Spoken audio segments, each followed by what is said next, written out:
You're also very critical of the positive thinking, the kind of the feel-good psychology movement of Tony Robbins. Much like wrestling, people would say, what harm is there in this kind of feel-good stuff? The danger of it is that you become responsible for your predicament. You are to blame. This has been devastating for especially the working class. There are no jobs. These former manufacturing centers in places like Youngstown, Ohio are boarded up.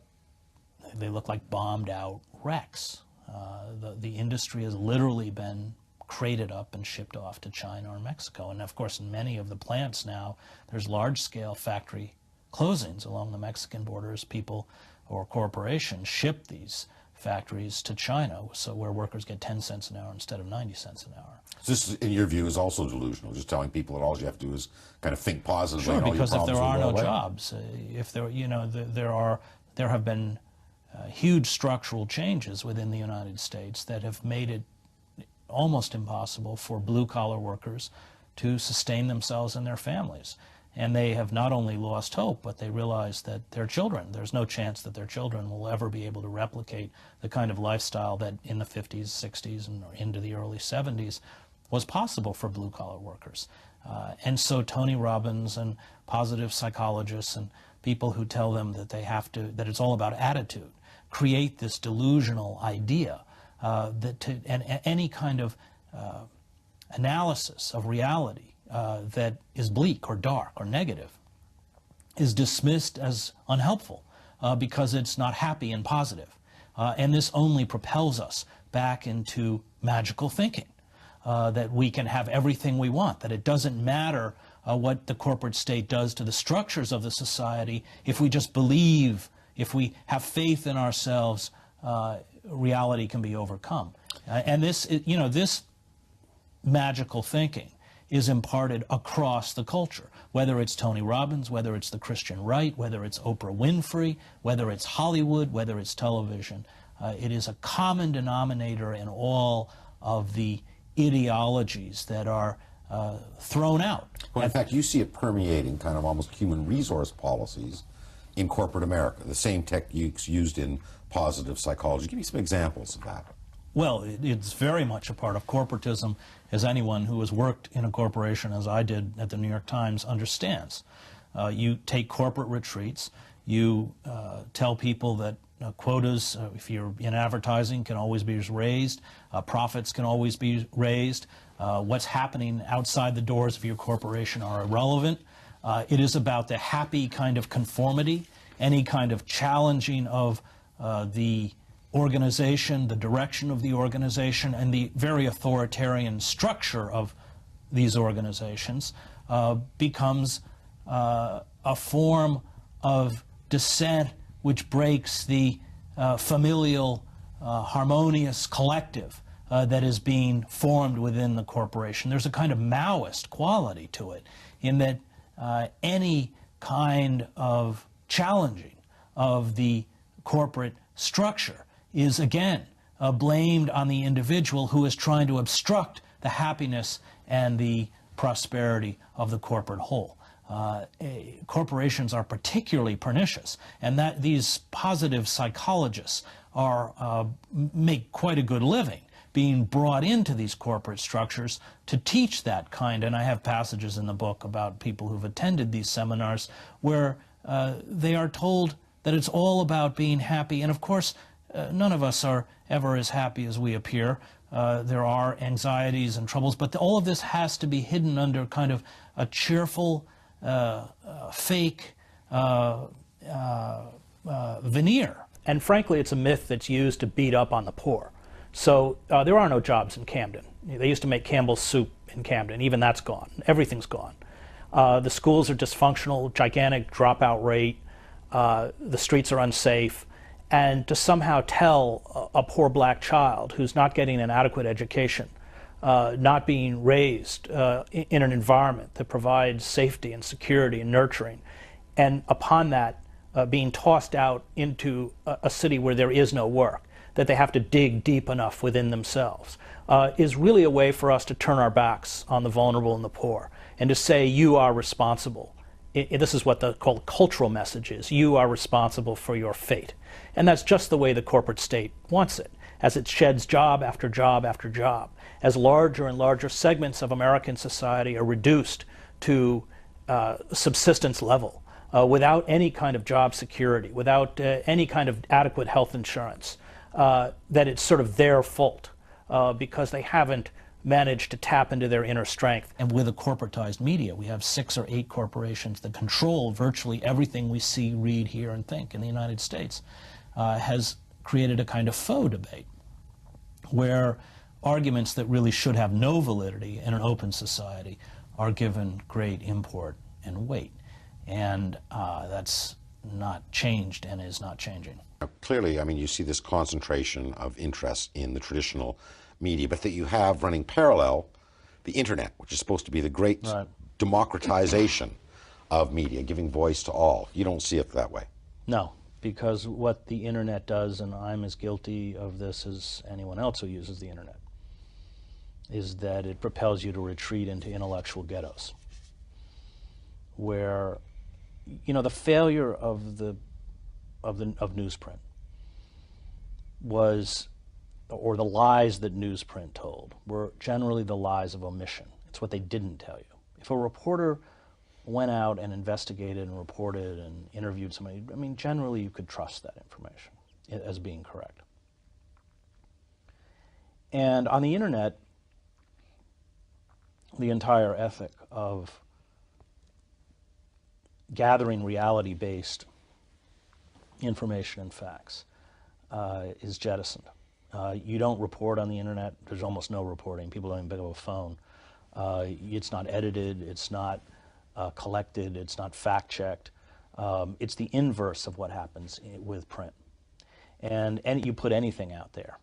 And that becomes very dangerous because as this garbage gets filtered into intellectual ghettos, or ideological ghettos, where people are looking for facts, opinions, lies, anything that bolsters their This would be opinion. like-minded sites where people would go. Sure, it's how you get the birther movement. You Right. know, that Barack Obama wasn't born in the United States. That belief has actually gone up over the course of his tenure. Exactly. I'd like to know what your thoughts are on slavery, blacks in America, and reparations for the oppressed black population. I think something similar to the Marshall Plan would be in order. Well, the civil rights movement was a legal victory, but it was not a victory in the sense that Martin Luther King and Malcolm X defined it, because they knew that if there was no economic justice, there could never be racial justice. And I think part of the power of the Occupy movement is that it picks up where the civil rights movement left off. That economic justice is the only way to finally overcome racial injustice. That for the bottom 2/3 of Americans, that the civil rights movement pulled about 1/3 of the African American community into the middle class. But remember, if you look at the statistics, now as the bottom is falling out on the middle class, it's African American families that are suffering disproportionately, even within the middle class itself. And I think one could argue that for the bottom 2/3 of African Americans in this country, things are worse than they were when King marched in Memphis or Birmingham or Selma. And so we as white Americans have a special responsibility because of the long night of slavery, the destruction of families, the destruction of religion, the destruction of language, the destruction of culture. Even their names were taken from them, in the same way that Germany has a kind of eternal responsibility for what was done to Jews during the Holocaust. And we have walked out on that responsibility. The best schools in this country should be in cities like Camden. The most intricate systems of familial and especially childhood support and medical care should be in the poorest aspects of this country, because these are people who have had the least chance to go anywhere. And one understands very quickly when you spend times in places like Roxbury or Camden, all of the institutions that work to keep the poor poor. Rents in cities like Camden are staggeringly high. Any kind of ability to sustain yourself within the informal economy, which often revolves either around, and families are split. You're either working for the police or in the correction system, or oftentimes you're on the street trying to make money selling drugs. The prison industrial complex and what it has done to African Americans, as the great poet Yusuf Komunyakaa has written, the cell block has replaced the auction block. And that's part of the reason I teach in a prison, because these people have had no chance. And they know that when they get out and they apply for a job, even if they can find a job to apply for, they have to check that box saying they were a felon, that they're stigmatized, that they can't vote, they can't get loans, their credit rating is destroyed. The last time I taught there, I taught American history. What I did is bring in copies of Howard Zinn's People's History of the United States, which fortunately nobody in the prison vetted, and taught it. And Zinn is particularly conscious of what African Americans have suffered throughout American history. But there were days I just walked out into the parking lot of prison and just wept, because there were so many great minds, so many great kids that tend to be young, who thirst for knowledge, who wanted a life, and I understood, but more importantly, they understood all of the walls that had been built around to deny them that. So I think when you use the word reparations, I think yes, not in terms of maybe cash checks, but in terms of building social programs. Lyndon Johnson made a step towards this, towards bringing these people back into the embrace of the country as a whole. I think that, as a previous caller mentioned, there should be heavy state intervention into impoverished areas, not only in our inner cities, but in rural enclaves where poverty has become tremendous. Much of my own family comes from rural areas of Maine. Food deserts, supermarkets closed down, loss of employment, tremendous suffering. And I, in that sense, am a believer of the, I lived in Switzerland, and I saw a state, certainly not in any ways a perfect state, but one where everybody had health insurance, where there was no homeless. Now tax rates are very high, 40 or 50%. It has one of the best public education systems in the world. Senior teachers earn as much as doctors. This is more towards the kind of society that I would like to see us build, where we distribute our resources so everyone has a chance. Look, I spent a lot of time with military units, and the best military units never leave their wounded or dead on the field. Even corpses. They still mean something. They're not just commodities, although their utility to the unit, I suppose, could be argued is gone. And I've seen soldiers and Marines crawl out and bring these bodies back. And these were always the units with the highest morale and the most effective fighting capacity. It's the units who left their wounded and dead on the field and walked away that rapidly disintegrated. And I think that's what we're doing as a nation. We need to rebuild that solidarity, that community, that sense that when you stumble and fall, I will reach down and help pick you up, if we're going to make it. And I think we have allowed corporate values, whether it's through reality television. Reality TV is essentially about corporatism. It's about the celebration of values that are characteristic of psychopaths: self-aggrandizement, incapacity for remorse or guilt, betrayal. One builds false friendships and then betrays them. For what? For fleeting fame and a little money.